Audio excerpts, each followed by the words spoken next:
By the tender age of 14 years old, I fully understood the nature of the war that I was up against. I had a duty to protect the fragility of my lug holes, the gateway to my soul. My bus journey to school was the front line. Commercial breakfast radio was the enemy trying to infiltrate my eardrums. Even back then, I used to think that all daytime radio DJs sounded exactly the same. I'd imagine they were all really just one person broadcasting to the nation simultaneously like the voice of the Mr. Runs. So I had to fight back.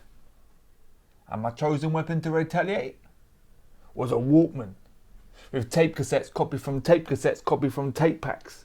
One Nation, Helter Skelter, Dreamscape and Fever. Nicky Black Market and Stevie IPD and Energy 97 was the one. Me and my busmate, one earpiece each, opposite ear covered by a hand, exterior frequencies couldn't penetrate us. Me, central position, commandeering my seat, my mate, asleep. Not even the most mental amen jungle break could keep him awake, but he was safe there nonetheless. Tut scowls and frowns. Occasionally, someone would turn around from the seat in front and politely request, "Can you turn that repetitive crap down?" I'd reply as best I could. "I'm sorry, but I'm fed up of hearing Boyzone playlisted on Radio 1, and I'm not interested in tailbacks and Junction 9 and the M25 and 14 years old." The more I listened, the deeper I delved, lost into a world of beats, bass, MCs, producers and DJs. Bus journey sessions expanded to include lessons in class. I had a mutual understanding with school. I weren't really interested in school, and school didn't really seem interested in me. Unexpectedly, I did alright in my GCSE exams, but I had to search for knowledge and opportunities myself, carving them open with my own hands, moulding them to shape my needs. But music was my defense mechanism in times of need, a sonic shield, a force field to protect me from my enemies. Now I don't remember precisely when that form of defense became attack. Maybe when my brother bought a second-hand set of belt drive turntables. To me they were like 1210s. I was on a different journey by then. College had taken over where school had left off. I didn't last very long, finishing before my time was due to expire. At 17, my formal education was finished and all I had left was a feeling of failure. Despite the pessimism, questions began to form on my little brain.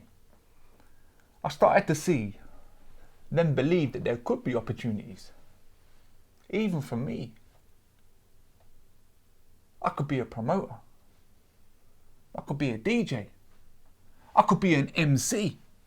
I remember the day I found out that Shabba D was a white dude, just like me. Except he was from London, not like me. I grew up in a small commuter town in Surrey, but excitement overruled fear and embarrassment and I belly flopped into the deep end. The idea that I could write lyrics gave me enthusiasm that I never knew that I had. Any slice of information I could get, I grabbed, and I began writing lyrics. I realised I had a lot I wanted to get off my chest. I realised too how hard it was. I didn't have a clue, but I persevered, trying desperately to manifest the blood, sweat and tears artists so often talk about when referring to their work. Hours spent cocooned in my bedroom. A base London shoebox quickly began to fill with backs of envelopes, card and scrap paper. It's all I wanted to do. The generic radio DJs on the school bus were now a distant memory. Boyzone had long since split. But I had a new enemy to contend with. Tacky nightclubs and pubs pumping out the same crap I spent years trying to shield my ears from. Except this time it was harder. There was booze. And there was girls. And temptation almost took me off the rails.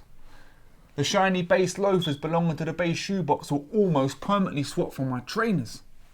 Lyric writing was making me prone to isolation. Someone was testing my patience. So I had to fight back. Fridays were dedicated to making mixtapes, One damp smoky shed cramped with me and my mates. Smoke and mix sessions in sheds and bedrooms quickly turned into parties. Then a monthly night at our local venue and gigs in Brighton and London.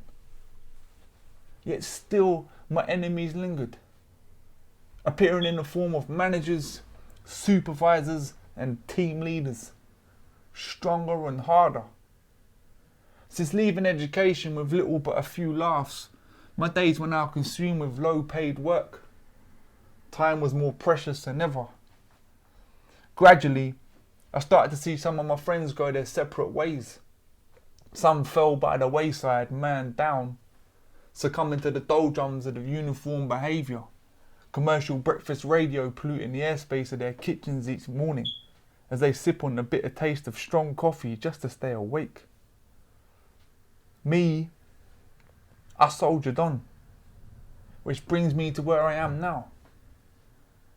Yeah, my days are still subjudicated to the pursuit of pay, but that balance of power is shifting rapidly.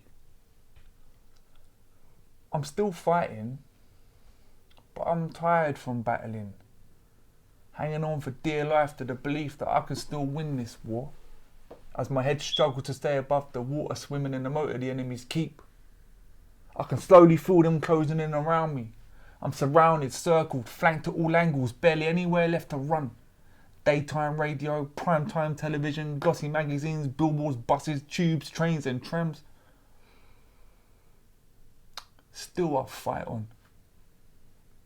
If my earphones aren't clasped around my ears, then it's my hands refusing to listen. If ever I'm losing the faith, I just rewind my old rave tapes, reload and start again. Junglist, are you ready?